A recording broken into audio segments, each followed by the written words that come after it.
The follow-up to my rocker arm installation here. This is the back side. This is the easier of the two. You don't have to do anything special. I did use the little anchor tool here to actually lift up the camshaft out of the bearing seats, probably about maybe 1.5 millimeters. I was super afraid that it was just going to fly right out, so I didn't really yank on it too much. Just enough to get that guy out, that number one guy right there. There's a shadow from my flashlight here. Those two in the center of the frame were the ones that were bad. These are the new ones that I just put in, but again, you're going to see a lot of shadows because it's dark. You're going to see right here is a nice line, and here's a nice line. You're going to see this line here and this line here. That's where it was actually rubbing into the lobe, where the sides of the stamped steel part was rubbing. This is probably, I'm going to say, a 1/64 of an inch. This one here barely catches a fingernail, but you can see where it's starting. You can see where it's starting to get shiny. These two here on the ends, these were the original ones that I changed out. These are melling. I couldn't get any more melling rockers, so I had to get SKR, SKF, I don't know what it was. But whatever Rock Order had 22 of, I got from Rock Auto and installed those. So they are different lifters, and you can see there's a little bit of a difference, not much.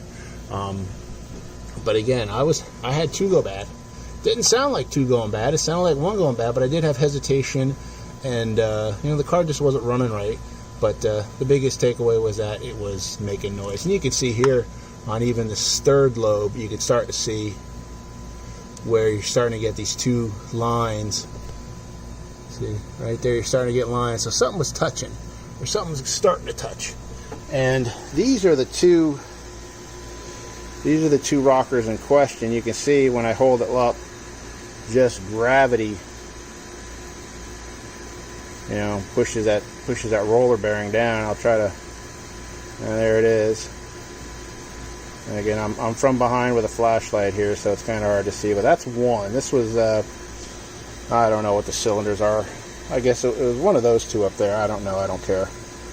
And this is the other one that was much worse.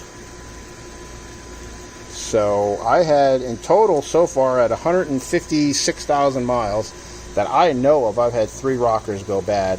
I had the last one here originally go bad, but then I replaced them both thinking, why not?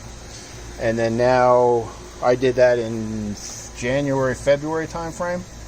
And then now here it is the 1st of June, and I've got 2 more,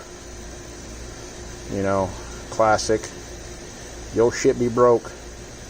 And I was surprised to find 2 because I only heard like one. Like I didn't hear a double tap. I didn't hear anything out of the ordinary. I just heard, tap, tap, tap, tap, tap. But I did get a pretty good stumble, like when I was in a cruise, or if I would, give it like maybe 2/3 gas, like trying to get off the line in my minivan, it would stumble. And I'm thinking, shit, the transmission's going. Well, most likely not. Most likely, I had one cylinder, both of those rockers there go to whatever cylinder this is. And this is the intake side or exhaust side? This is the exhaust side. No, I'm sorry, this is the intake side. If you can read there, you see how it says 2I, 1I. So this is the intake side. So I had 2 intake valves not running properly. I don't know. I did a quick field check on the rear ones, but again, they're all coming out. I'm not dealing with this again. So there's the last of them sitting in oil, just soaking up some lubrication, and then they'll go back in. But yeah, I mean, I've owned this car probably 5 months, 6 months. I bought it used. With 132,000 miles on it. I have 140 or 50 on it now. So we've driven it. I mean, it's been drove. We put some miles on it. But again, I've had 3 rockers go bad in probably 6 or 7 months. So if you have one go bad, just replace them all. It's not that hard. Otherwise, you're just going to be back in here again. I don't know how to tell if these are the original or if they're the updated rockers. I'm assuming they're the originals. You know, Chrysler knew that they had a problem, so they redesigned them. But this is a 2014, and I thought that the 2013 model year was changed for the 2014 to eliminate a lot of this nonsense. But no, I still got them. Like I say, it's too bad. The rest of them were fine. The rest of them rolled fine. No looseness. Nothing on the lobes. Yeah, in the garbage bin. And that's it. So I'm going to button it up, and hopefully it'll start up and drive away.